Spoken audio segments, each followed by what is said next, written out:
Capsule un peu plus slow motion aujourd'hui. Attendez-vous pas à ce que ce soit des petites rafales comme d'habitude là, dans les derniers temps.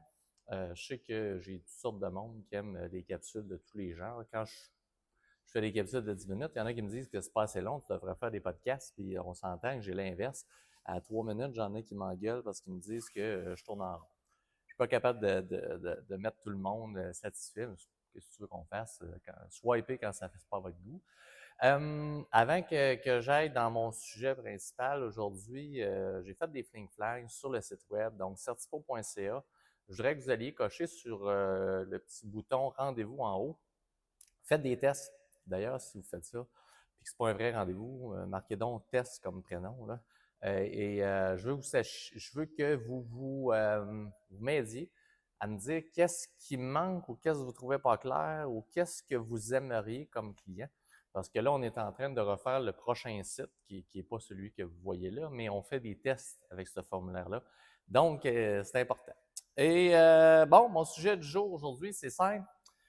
C'est une petite prévision à la Nostradamus, mais je pense qu'avec la récession qui s'en vient, puis là, ça brasse mondialement, j'ai vraiment le feeling que l'automobile va retomber dans un besoin de standardisation.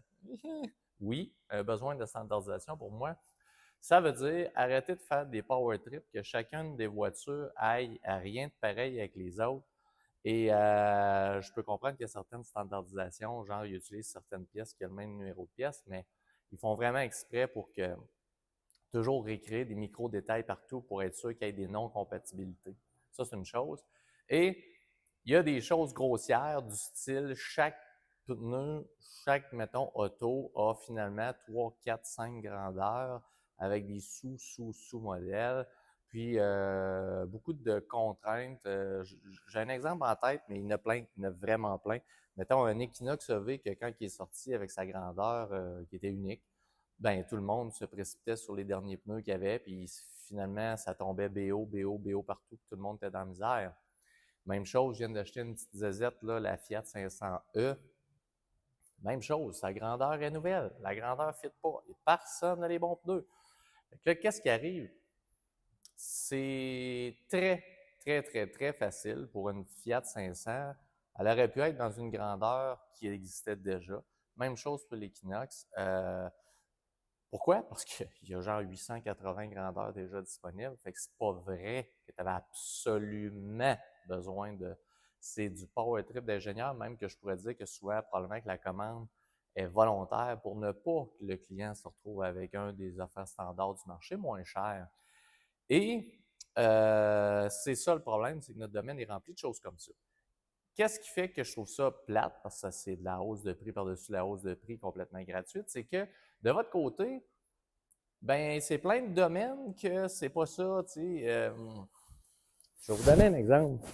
Si vous allez vous acheter des draps, c'est double, queen, king, puis est-ce que les matelas, ils décident cette année qu'au lieu de 54 pouces, il y a un petit Chris qui a pensé de faire tous ces matelas 57 pouces de large?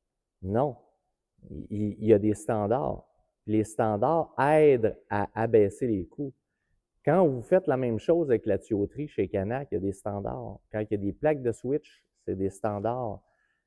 C'est comme ça qu'on essaie d'abaisser les coûts de pièces et la rapidité d'exécution et le remplacement, donc la logistique de main-d'œuvre. Moi, je vais vous le dire, je le sais, j'en connais dans la construction. Si tu arrives avec de quoi de bizarroïde ou non standard, l'entrepreneur va t'avertir. On va être à l'heure. Oui, il a raison, parce qu'il n'y a rien qui va fitter, il va falloir ajuster, il va falloir couper de quoi sur mesure, il va falloir. Exemple, je le sais, je tripe ces maisons d'architectes. Elle ne se ressemble pas, elle n'a rien de commun. Il n'y a pas une vitre qui est rectangle, il y a toujours une bizarrerie. Ben, et là, ça prend un ingénieur qui calcule des charges parce qu'ils ont mis une poutre en porte-à-faux d'une façon jamais vue. Ben, tabarouette, tu payes pour, là. Les choses uniques, tu payes pour. Tu as une œuvre d'art, il n'y a pas d'autres unités dans le monde, tu payes pour. C'est comme ça que ça fonctionne. Dans le domaine de l'automobile, ben là, on essaye de rendre ça unique à chaque fois.